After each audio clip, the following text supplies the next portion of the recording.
Hi guys! Good day! So, kumusta ang lahat? So, ngayon guys is panibagong araw, panibagong topic na naman tayo. So, bago natin start ang ating topic ulit is please help us to grow our YouTube channel.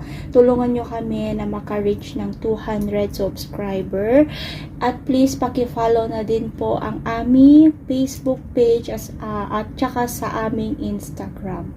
So, yun nga guys. Ang topic natin ngayon is about sa tanong ng aking kaibigan dyan sa Pilipinas. Kung pwede daw ba na mag-abroad, mag-apply, papuntang ibang bansa ang hindi masyadong marunong mag-English.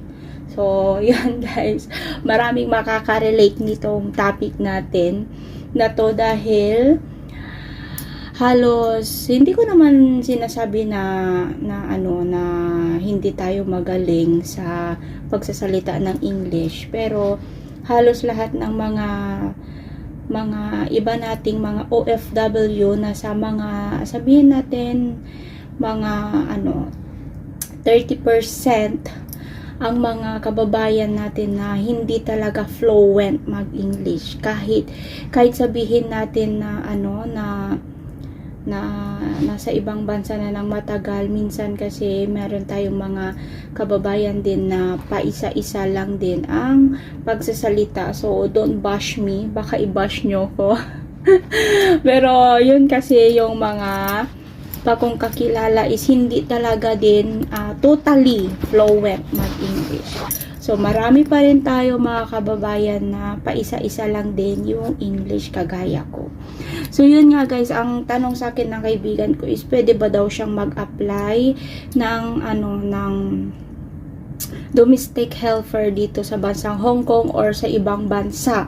Pwede kasi hindi naman tayo tayong mga Pilipino, hindi naman tayo papatalo sa mga ganyang bagay. Dahil lang sa hindi ka marunong mag-English is ayaw mo nang mag-abroad. So, pwede ka mag-abroad kahit hindi ka marunong mag-English, basta kaya mong sagutin yung mga sinasabi nila, kagaya ng oo, hindi, yung mga ganun, mga basic alam mo. Tapos pagdating mo na sa abroad is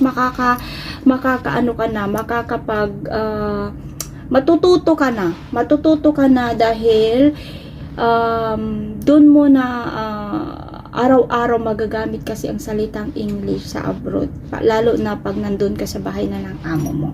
So pwede kang wag kang matakot, kasi yung kaibigan ko kasi nawawalan siya ng confident kasi hindi siya fluent mag-English. Ang akala niya, lahat ng nag-a-abroad is dapat fluent ang mag-English.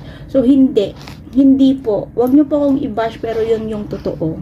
Na hindi po marunong mag-English ng fluent lahat ng mga, hindi lahat naman, may totally na fluent naman silang mag-English, pero may baluktot pa rin na English, okay? Wag na tayong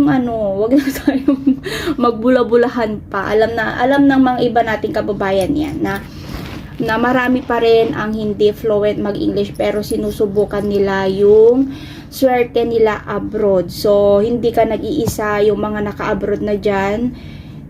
Dati, mga yan is din sila, na natatakot or nangangamba sila na hindi sila marunong mag-English, or konti lang yung alam nila pero hindi sila yung as in na fluent. Huwag kayong matakot mag-apply. Kung hindi kayo marunong mag-English, basta alam nyo sumagot ng oo, hindi, or alam nyo yung mga you need to wash the clothes, o mga ganun, laundry, mga ganun, yung mga basic lang na pangbahay, pwede kayong mag-abroad.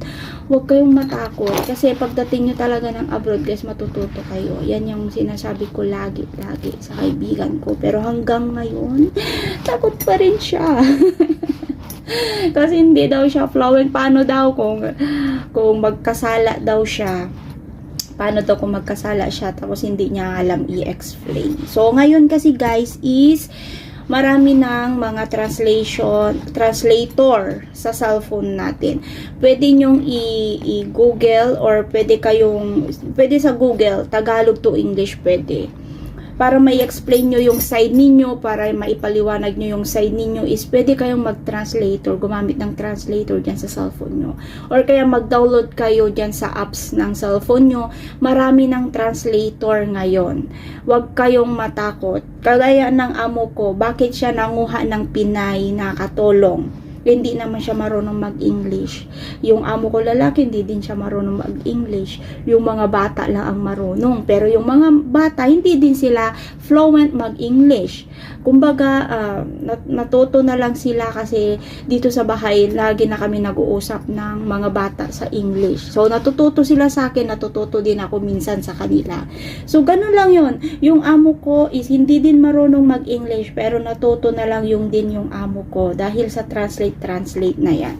So, huwag kayong matakot. Kung sakali man na mag-apply kayo tapos hindi kayo fluent or hindi kayo ganoon ka galing mag-English, huwag kayong matakot.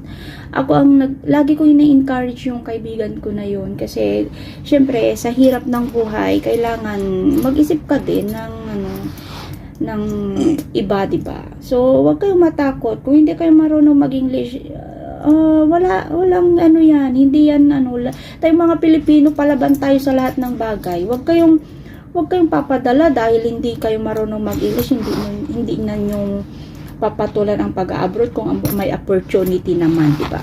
Kung may opportunity, grab nyo yan kasi lahat naman ng bagay is matututunan, diba? Hama pa ako. Lahat ng bagay, kung hindi natin alam ngayon, kinabukasan, pag sinubukan natin, matututo tayo. Ganun lang yon. So, itry nyo lang. So, sa kaibigan ko, kung nanonood ka, gusto kitang i-mention, pero wag na lang kasi baka sabihin mo na naman na na binebenta kita. Pero hindi. Totoo yung sinasabi ko. Kung gusto mong mag-abroad, ay nako, sabi ko sa'yo, pumunta ka. Huwag ka nang matakot. Diyos ko, madami ka may encounter dito sa abroad na mas marami pang mga lang yung salita nila pa isa-isa. So, huwag kayong matakot. Mag-abroad lang kayo hanggat kaya nyo, hanggat gusto nyo, hanggang mabuhay kayo. So, yun lang guys, yung topic natin. Gusto ko lang kasi i-share na lahat kasi ng mga iba nating mga kababayan minsan is natatakot na sila mag-abroad dahil wala daw silang alam sa pag-i-English. So, huwag kayong matakot. Kung yan yung humahad lang, huwag kayong matakot kasi marami ng paraan para matuto kayo.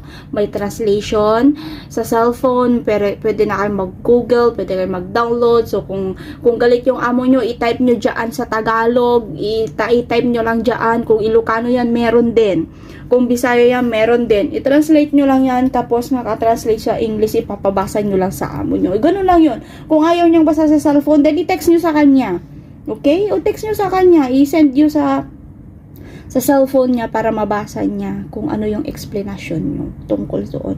Kasi, ako, Diyos ko, sinasayang nyo lang yung mga opportunity kung ganyan lang yung mindset nyo. Itapon nyo yung mindset nyo na hindi kayo marunong mag-English tapos yun lang yung humahad lang sa inyo dahil hindi lang kayo marunong mag-English tapos hindi nyo na i-grab yung opportunity. Sayang. Ako na nagsasabi sa inyo guys, sayang. Diba? So, i-grab nyo na yan. Matututo kayo bahalang araw. Yan yung i-mindset nyo.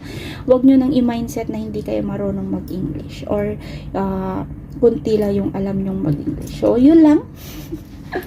Sana mapanood to na kaibigan ko. At sana din lahat din ng mga aspiring na gustong mag-abroad na konti lang or nawawalan sila ng confident dahil sa pag-i-English, pagsalita ng mag-English, huwag kayong matakot.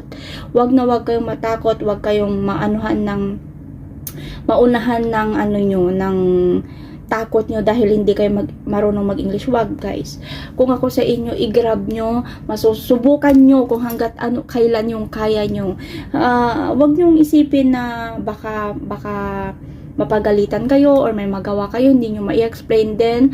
Marami ng paraan. Lagi ko yung sinasabi sa kaibigan ko, marami ng paraan. Kahit sa mga babuhan dyan na gustong mag-abroad pero nahihirapan sila sa English, huwag kayong mawalan ng pag-asa. Dahil pagdating nyo dito sa abroad, kung kunti lang yung alam nyo, madadagdagan yan kasi araw-araw makikihalo-bilo kayo sa amo nyo.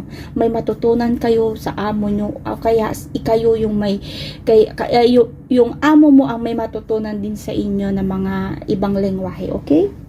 So, yun lang. Thank you for watching. Have a nice day. God bless us all. Bye!